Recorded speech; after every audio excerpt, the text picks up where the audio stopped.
सुबह के 5:30 बजे हैं।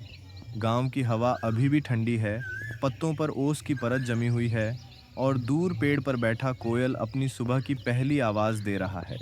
आज हम फिर निकले हैं महुआ बीनने, लेकिन आज की सुबह थोड़ी फिल्मी होने वाली है। ये देखिए, यह लड़का विशाल, गांव का सबसे काइयां, घुमावदार दिमाग वाला लड़का, आज ये सुबह सुबह ऐसे आया है जैसे कोई स्पेशल मिशन पर हो, क्योंकि इसे पता है इस महुआ पेड़ का असली मालिक पुलिस वाला गुंडा अब भी सो रहा होगा। जैसे ही विशाल पहुंचता है, उसकी आंखें चमक जाती हैं। जमीन पर पूरा महुआ बिछा पड़ा है और बस इसका टर्बो मोड ऑन, इतनी तेजी से महुआ उठा रहा है जैसे लाइफ में पहली बार फ्री 5G डेटा मिला हो। दिल में सिर्फ एक ही बात, गोंडा उठने से पहले जितना उठा सकता हूं उठा लूं। लेकिन तभी दूर कहीं से चप्पलों की आहट आती है। विशाल डर जाता है, गर्दन घुमाता है और फट से बोलता है, लो, गुंडा आ रहा होगा। और देखो, ये पत्तों की तरह फड़फड़ाता हुआ भाग जाता है। इतना तेज दौड़ता है कि पेड़ भी सोच रहे होंगे, भाई, मैंने क्या बिगाड़ा था।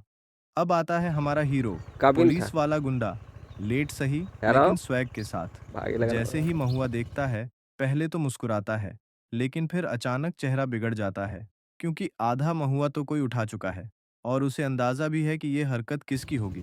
हाँ, विशाल की ही। गुंडा धीरे से अपनी बड़ी पन्नी खोलता है।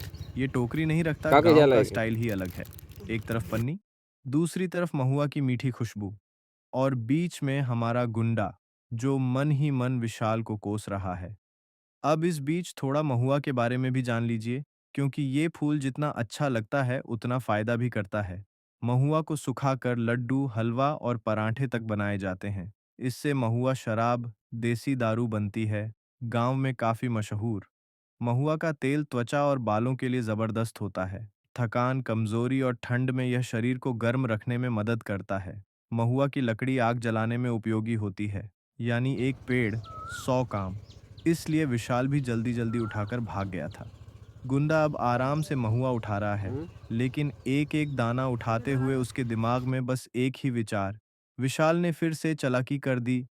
लेकिन मजे की बात यह कि गुंडा नाराज होकर भी मुस्कुरा देता है, क्योंकि गांव की सुबह में गुस्सा भी ज्यादा देर ठहरता नहीं। देखिए, अब इसकी पन्नी भरने लगी है।